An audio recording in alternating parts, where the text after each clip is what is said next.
Hi guys, welcome to another class, another session. This new year we haven't been uploading much, but welcome. As we kick off the brand new year, I'd like to give you a few tips on how to kickstart the year, on how to go about your marketing campaigns. Right. So today I have a very small, interesting topic that I want to talk to you about. But the topic is a bit small. But luckily, the impact was quite big when I implemented the changes in my business as well. I used to do marketing.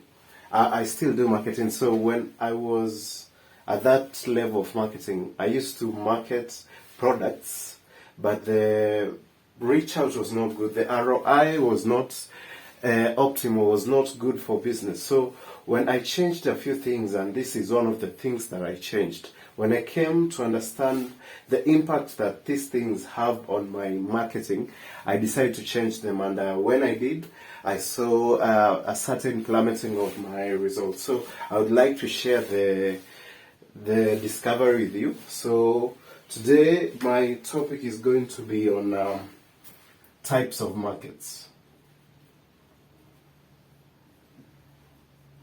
Types of markets, right? So there are a few types of markets. Mostly we assume that all markets are the same because we buy things from the marketplace. We assume that this is the same market. There are three types of markets, right? They may be in the same marketplace, but there are three types of markets. So the first type of market is called premium value market, right? There's premium value market, and I'll explain a bit later on what premium value market is. The second market is mass markets, right? There's premium value markets, there's mass markets, and then last and finally we have commodity markets. Right?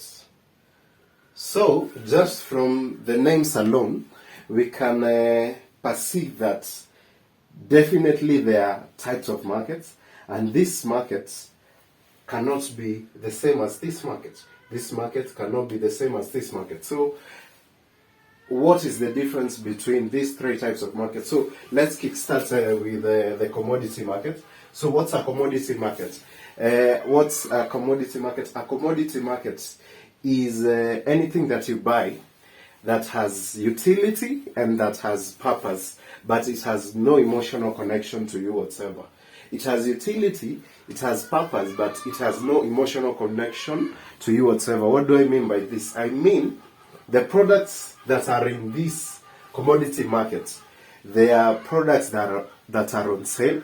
But these are products that you can only buy when you need them. You cannot buy them because you saw an advert and you thought, wow, that's cool, I need to buy this. Rarely do you see that with commodity markets. These are things that we use. We are oblivious of their emotional impact to us. They carry no emotional impact to us whatsoever. What types of products are in the commodity market? Well, one for starters, cement. One. Two, hammer. You use hammer only when building, so it has no emotional connection to you. You don't care whether it's red, you don't care whether it's blue, you don't care from what company it is. All you want a hammer to do is to hit nails. That's the only time you want a hammer. Cement. You want cement for building. You don't want cement because the packaging looks nice. All you're concerned about is the final output when this product is used. You are more concerned of the output that this commodity will bring, right? So hammer, nails. Imagine going that you only want Kobo nails, maybe a type of brand of nails, assuming Kobo. If it's not Kobo, I cannot build with that. No. You go to the hardware store and you ask for nails. When you're given nails, you will rarely look at the brand. All you want is nails. Bulbs, timber poles, right? building stones, building stones. So these are things that are sold, yes, in the market, but an advert of a cement will not make you buy a cement. What will make you buy a cement is when you want to build, and that's the only time you will buy cement. You'll not buy because you saw bamboo cement on the advert, right? You, even if you see that subconsciously for you to buy it, it's because you really need the thing. It's not because the advert triggered an emotional connection with you and it made you desire to have these products. These products are not desirable, they're only usable. So, and the commodity market has a certain characteristics. The bad thing about a commodity market is that things that are sold in the commodity market, their price is determined by one thing. Is determined by the market. What do I mean by this? I mean to say, if cement from the factory, maybe let's say you bought it at 550, in the hardware stores to the redistributors, when they sell it for let's say 650 shillings, right? 650 shillings. So you as a hardware cannot sell, you bought it at 550, right? Forgive my handwriting. You bought it at 550. The market is selling the cement at 650 shillings, right? If the market is selling the product at 650 shillings, you cannot put yours at 850 shillings. Why? Because first of all, this commodity market, the products in this have no emotional connection. So you're only buying them to fulfill a need. You're only buying them to carry out a specific want that you wanted to have. So if there's a 200 shillings difference, right? You cannot justify the 200, right? Because it has no emotional connection. You cannot justify the 200 shillings that you're selling yours higher at. So the cost of is determined by the market. If everyone is selling cement at 650, the highest you could go is maybe 675. Or if you want to beat your competition, what do people mostly do? They take theirs a price down. So this is not a good market. Actually, I don't like this market. I wouldn't start a business that is in any of these niches, right? Is in this niche of the commodity market. It's a product, you use it, but you only use it to do a thing. It has no emotional connection. So this 675, the price of the goods is determined by the market. You cannot put a markup on your goods without justification. It will take a lot of justification, and even if you justify the price, people still they don't want the payoff. They want the need that comes with buying this product. People want bulbs so that they can get light, right? You cannot justify expensive light and let's say median priced light. Light is light. So you cannot justify a highly priced bulb. It is very rarely do you see this, but it's a possibility, but it's very rare. You cannot justify a high price of timber poles. People want timber poles to fence, and that's the end of things. People want building stones to build, just to build. They don't care what brand, from what country, from when were they dug, what was the process of digging these building stones. All they want is building stones to build. So, commodity markets. It is products in this category have the commodity market products. They have no emotional connection to us, and they have utility. They are used for utility and they are used for purpose. So commodity markets. So a bit later on how to market products in the commodity market. Let's go to the mass markets. So the second market, mass markets. Mass markets. So in the mass market space, right? These are products that you have to have. Everybody needs products that are in the mass market category. It's a product you have to have. It has some emotional connection to it, but the cost of goods sets the price. You remember in the commodity market, I said the price is determined by the market, but here in the mass markets, price is determined by the cost of goods, the cost of production. So what are things that are maybe in the category of the mass market space? We have things like selling cars, or cars, let's say just cars. We have insurance, houses, clothes. I beg to say schools as well, right? So these are some of the things. Maybe products that you can make, maybe handmade products like tailored suits, right? Tailored suits. And a lot of these, let's say, beauty products.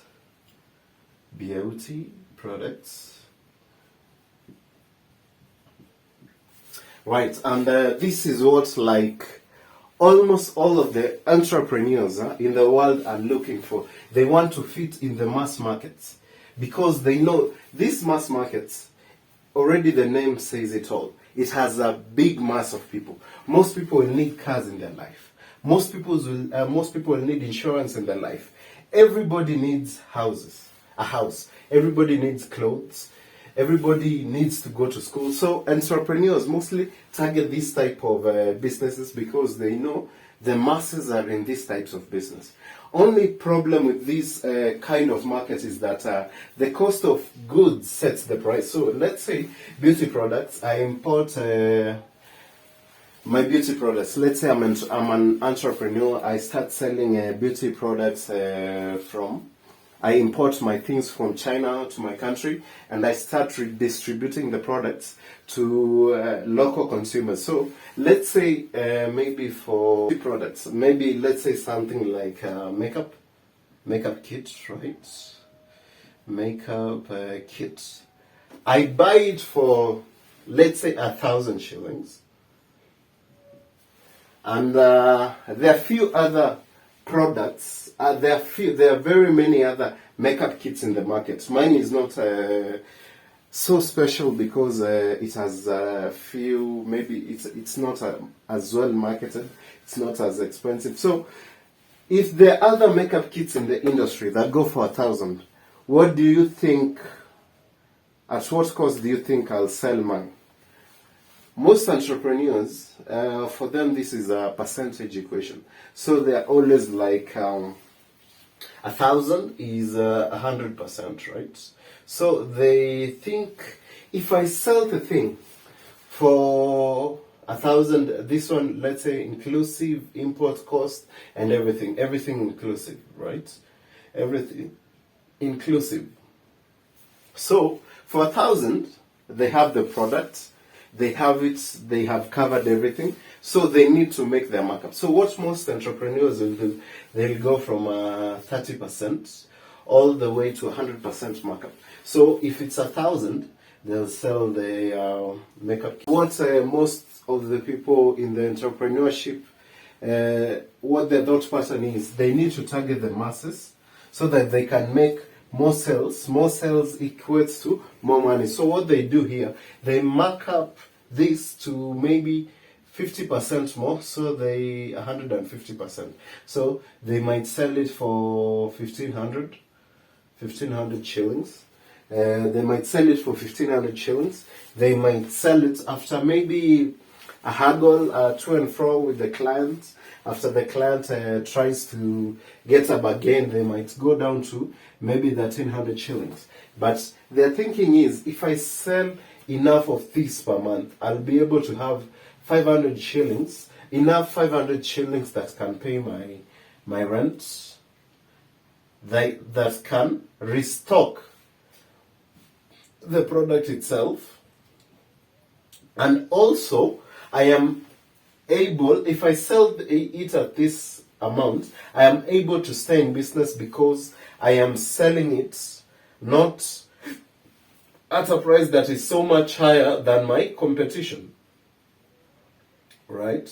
So, the mass markets and the commodity markets, they are in a competition for the numbers, or they're in a competition for numbers for customers. So the first thing they always think of is taking the price lower or staying in a price that is relevant to what everybody else in the market is selling. So for 1,500 shillings, they still have their 50% markup. For the 1,300 shillings, they have their 30% markup. So the cost of goods in this space is determined by the pricing of the products in this market space is determined by the COG, the cost of goods, right? The COG determines how much you're going to sell your product that is in this mass market. If it's a car, one car show will sell the car at 1.8 million.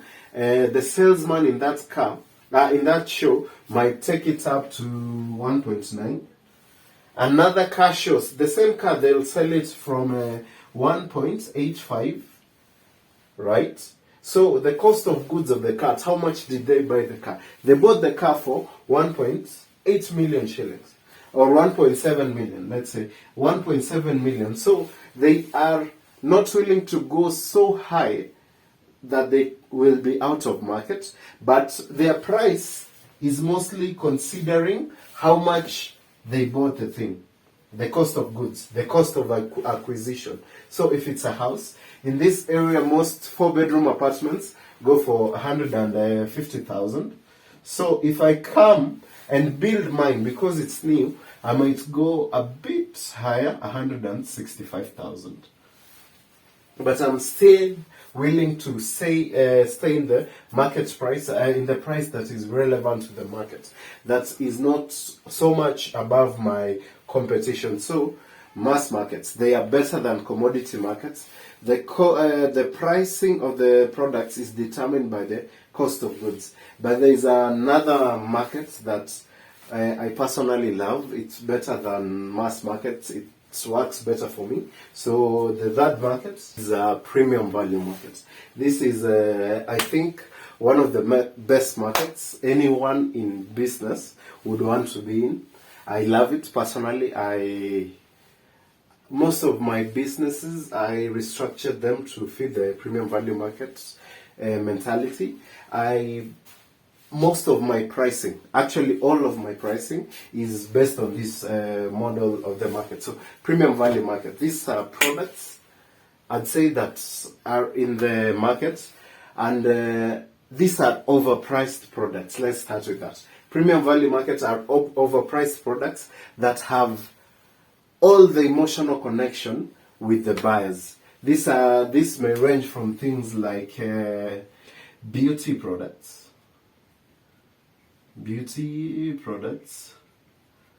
houses, cars,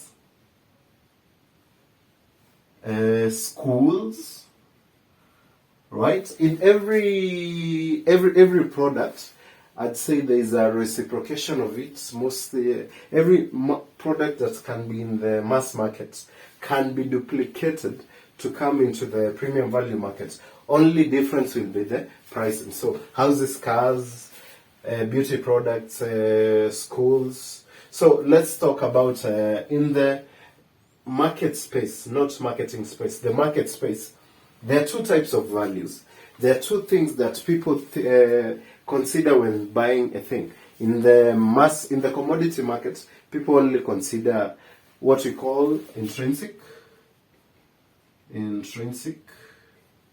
value, right? There is the intrinsic value. This is the face value of something. If it's a car, does it have rubber tires? Does the speed limit reach 180 kilometers an hour? Is the housing or is the outer cover of the car metallic or is it hard plastic? So intrinsic value. Does it have rubber tires? Does it have speeds of 180? Is it a petrol or a diesel engine? Is the covering a metallic or hard plastic? That's intrinsic value. And then there is the perceived value. Perceived value in any market. So these are things that cannot be seen, but these are things we hold dear to us. So in the premium value market, all of the value is perceived value. All of the value is perceived value. All of the value is perceived value. These are things that cannot be seen. I call it the social currency. In this we have things like luxury, we have prestige, we have how people will perceive us, perception, if we own a thing from any of these things that are in the premium value. So schools, for parents who are in the premium value market, if it's schools, in your area there are mostly schools. If you're a common man living maybe in an urban area setting, most of the schools that you find, they are tailored for the mass markets. They are tailored for the mass markets. So by that I mean most of the schools will have a definite price range. Most of the schools in that area, considering the amounts of the cost it will take to have a student for a whole term, they'll base their school fees based on that price. So maybe in the area, all grade 4, maybe let's say 30,000, right? This is the average price range for most of the schools in that area because it's a mass market thing, right? So 30,000 for grade 4 students, that will be what is mostly considered agreeable by most guardians, most parents. So in this same area, there is another school that everyone who takes their school, their kids to the premium value, to the mass markets kinds of school, they know there is one school or two schools or three schools. There are not so many. There are few. It's a niche market. Premium value market is a niche market. So they know, out of all this, I took my child to this because this is where mostly I am financially. But if I had money, I would have taken them to such and such a school, such and such a school. And there are very few in the area. And you'll see that same education, mostly same education to the mass markets kind of schools, mostly same. But the price point, the school fees for this will start at insane amounts of 90,000 shillings, which is not so justifiable logically, but all of the value of the premium value market is in the perceived value. This is where the people who sell things at premium value, this is where they make their money because they are selling perceived value. They are not selling intrinsic value because imagine you as a parent paying for your kid 30,000 shillings. And then there's another parent paying 90,000 shillings. Do you think in your mind you are logically going that they receive the same school, the teachers are the same?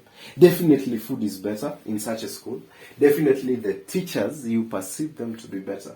But mind you, teachers come from the same college. But all of the value in the premium value market is in the perceived value. The intrinsic value is the face value of anything. So let's take something like there's someone who wants to buy a car, 2018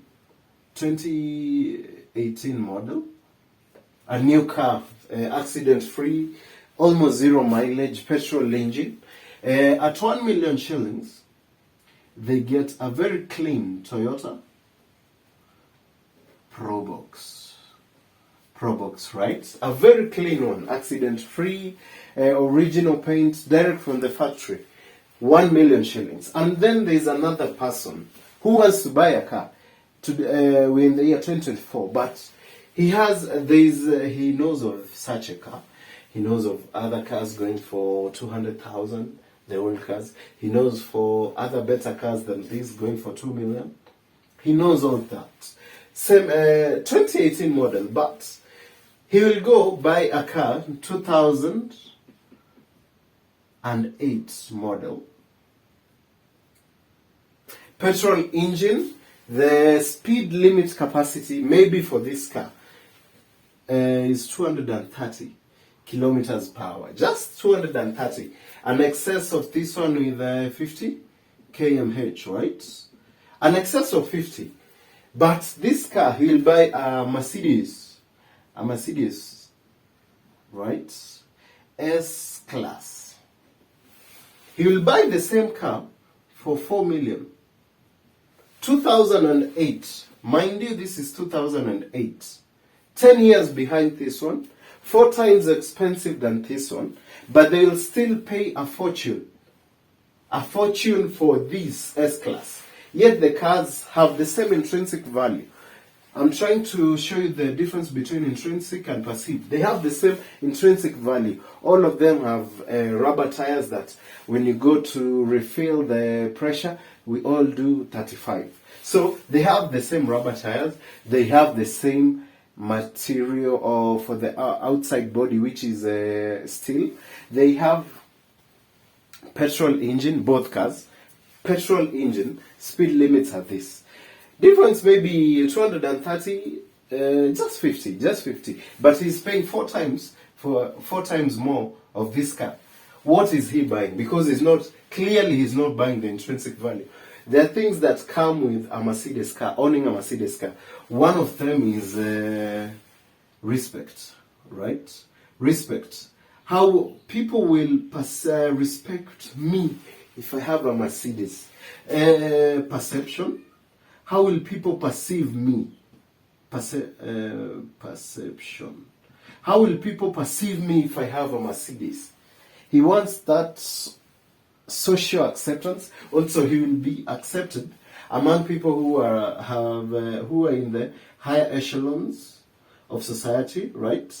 If you're in the higher echelons of society, you'll accept somebody who drives a Mercedes because you clearly believe you're in the same level in life, right? Power. Because people who own Mercedes cars are known to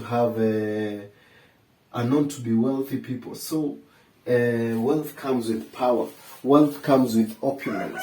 Wealth comes with luxury and prestige. So all of these things is what he is paying the 3 million extra for.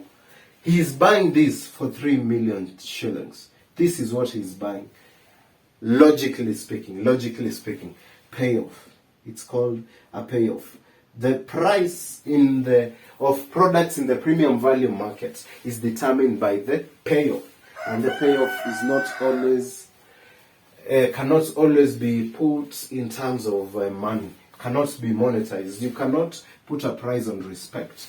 You cannot put a price on perception. You cannot put a price on acceptability to people who are in the higher strata of society. You cannot put a price on power and opulence. You cannot put a price on this. So the payoff is not always monetary. So people in the premium value market buy things because the things are expensive, because they are not buying the intrinsic value, they are buying the perceived value. So, and the perception is the payoff. So intrinsic value and premium value markets. Also, another thinking that you should also implement in your entrepreneurial activities is this: if you're the best, nobody expects you to be the cheapest. And if you're the cheapest, nobody is going to believe you're the best. Let me repeat that.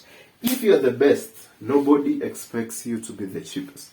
And if you're the cheapest, nobody is going to believe you're the best. Let me just put this into perspective. I have a friend who is a cardiac surgeon, and introduce them to you, and you're supposed to go for surgery of the heart.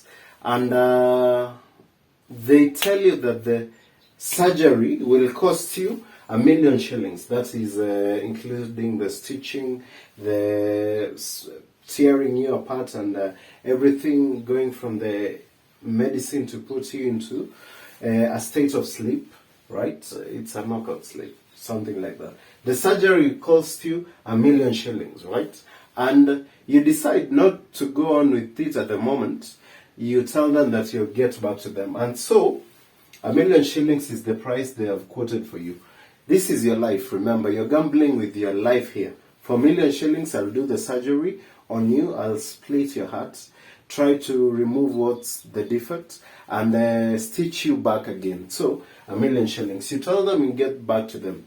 You inquire from other hospitals and you get another surgeon who tells you for the same heart surgery that this one is charging you £1,000,000, he tells you that he charges that for £5,000,000. And when you inquire, it's the same thing he's doing, but he's doing it for £5,000,000. So who do you think you will be more comfortable with beginning your life, right? Who do you think you'll feel at more peace with? Because this is about your life. £1,000,000, you're going for heart surgery. £5,000,000, you're going for a heart surgery also. Well, here's the thing. You will think that the one who is charging you £5,000,000, definitely he's using more equipment, he's more experienced, he's going to keep me safer, because why else would he charge me 5 times the amount this one is charging me, yet they're doing the same surgery? Same way you'll think about this one and you'll go, he's charging me £1,000,000. The other one asked me for £5,000,000. There has to be a problem with his equipment. The things that he's going to stitch me up with, they are going to be definitely low budget, because why else would he charge me a fifth of the amount that the other one has asked me? The things he's using are low quality. He's not so experienced. I may be his first cardiac patient. It will going to be unprofessional, and it's going to be quick. The only thing they will care about here is getting done quick and getting their money. But this one, because he's definitely going to use better equipment, better utensils, more expensive utensils. He's going to take better care of me. He's definitely experienced. He'll not charge me this if he was starting out. So this is the thing. If you're the best, nobody expects you to be the cheapest. If you're the cheapest, no one's going to believe you're the best. You'll not convince me that the £1,000,000 doctor is better than the £5,000,000. No, there has to be a problem with the one charging you £1,000,000. So, premium value buyers buy this. They buy the perception. They buy the perception, and this is what is sold actually in the premium value market. This is what they sell. They sell a story. They sell a facade. They sell an expectation. This is what they sell to you. Whereas in the mass market, they are very logic oriented. They are like, if it cost me the surgery, considering everything, I buy the equipment, I pay the nurses who are going to help me. If it cost me 600, 700,000, why not charge him £1,000,000 and I can take home the 300,000?